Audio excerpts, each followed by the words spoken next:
I'm at the Ganges River at the largest gathering of humanity on the planet. Every 12 years, tens of millions of people gather over 50 days to bathe in these waters. A reminder that faith can still move the world. This year, among the 100 million expected at Kumbh Mela are American pilgrims on a journey of discovery. It doesn't matter that the crowd is 1 million or 50 million. It's the undercurrent of devotion. They come to experience, but also to question. It's an atmosphere that's so saturated with reverence and gratitude. Can they draw closer to their God? My aim is to understand God.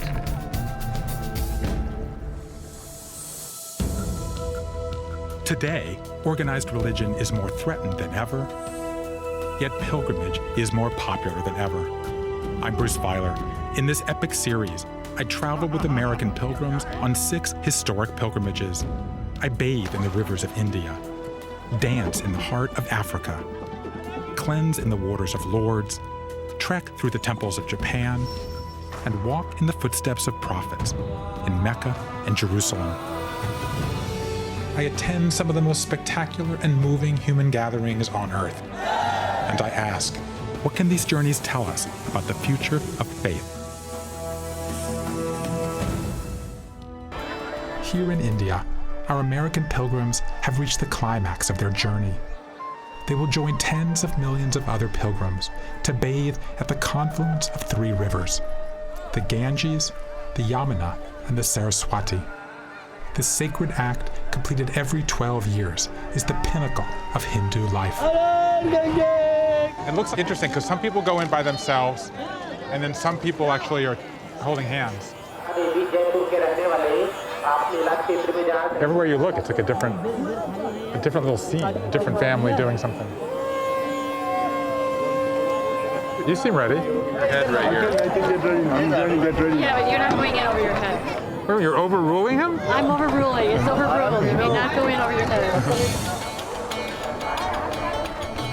Come on, man.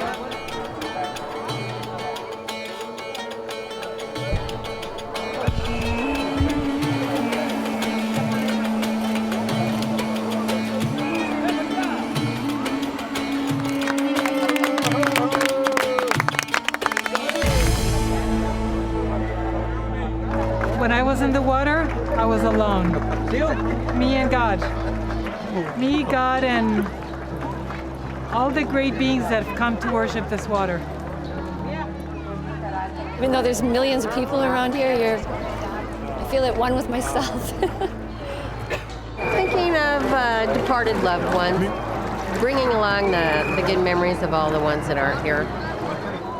You know, for me, it does help to have the group for the anticipation of it, but the dip itself is very much a solo experience. What this place is for humanity, what through ages after ages is just ongoing, and I'm participating in it today. I'm just overwhelmed. I'm in India's holiest city, Varanasi.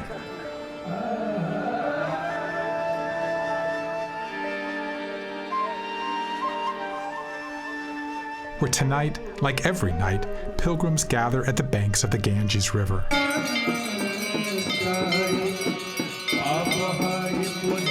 It's a celebration of Mother Ganga, the giver of life.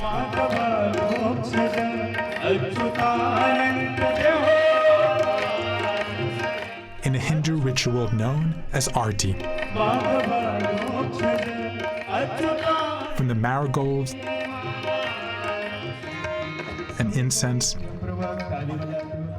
to the sound of a shell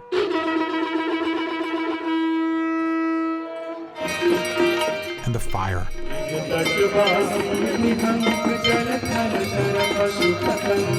These are offerings to God.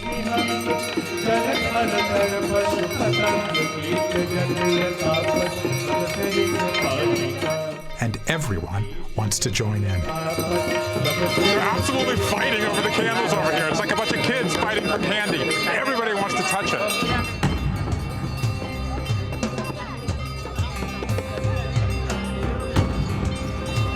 This ceremony isn't that old, less than 2 decades.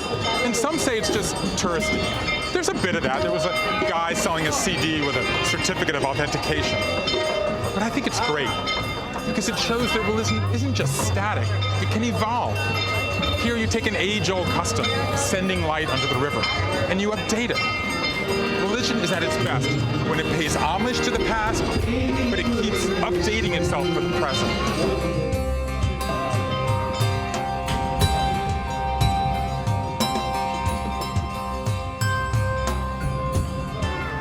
My first night at the Kumbh Mela, the world's largest gathering of religious pilgrims. And I'm exploring the festival with American scholar Michael Dodson, an expert on Indian pilgrimage. In many ways, these naked holy men are the visual image of the Kumbh Mela. They are, in many ways, the symbols of this festival. So first of all, why are they naked? The nakedness can be interpreted as a symbol of renouncing all things that are earthly. Many will smear themselves in cremation ash, which literally means that they have moved beyond worldly social life. They have taken funeral rites. They are, in essence, dead to the world. You have these tents here, and basically people stop in, have an experience, listen, do some drugs. Potentially, yes. Yeah. Babaji, you want to go in and say hello? Can we go in? Sure. Namaste, Babaji.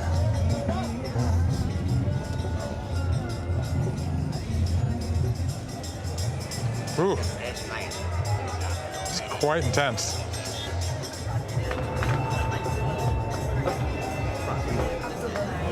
हम मित्रता करते हैं इनसे. He wants to extend the hand of friendship to you. और ये कुछ पूछना चाहते हैं आपसे. Bruce है. So I've come from far away to this place. What lesson should I draw from this place?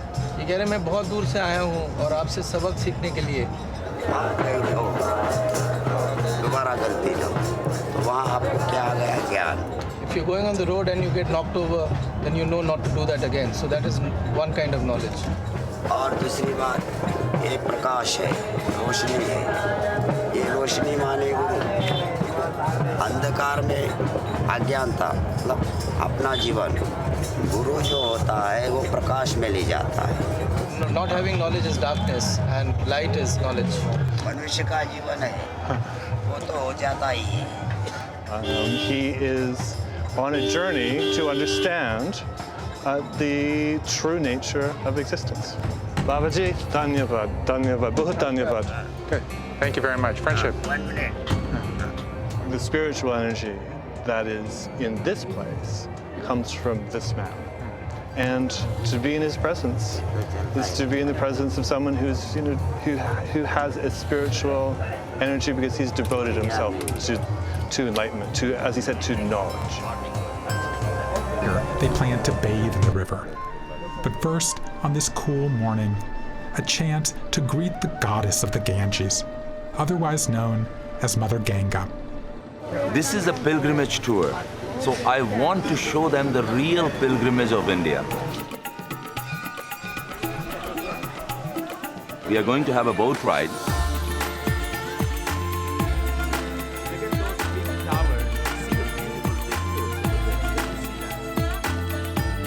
And now we are going to take a symbolic bath.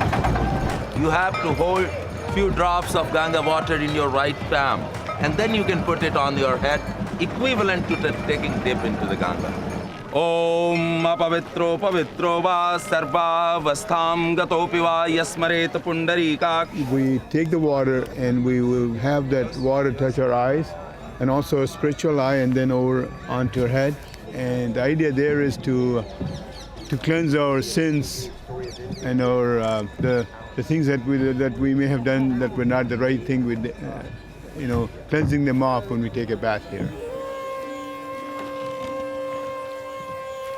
I guess the first time I saw the Ganges, I was kind of overwhelmed because of all the history and all the meaning about the Ganges. There's a lot of deep spirituality here, and that's what I've tried to tune into. Har Har Mahadev Shambho Kashi Vishwanath Gange. Har Har Mahadev Shambho Kashi Vishwanath Gange. I would say I'm a spiritual person, and I carry it with me always. And it's nice to be in the presence of other people that openly express it. Morning when we put this candle, we always remember our ancestors, the people, those who are departed from our family. All the departed souls from our family, they assemble around us, and they're waiting when we are going to put this candle in the river Ganga, and Mother Ganga will bless them and give them the liberation. There's nothing else on the planet that I can think of where the vibrations and the intention of everyone here is so strong. And it's just feel very blessed to be here.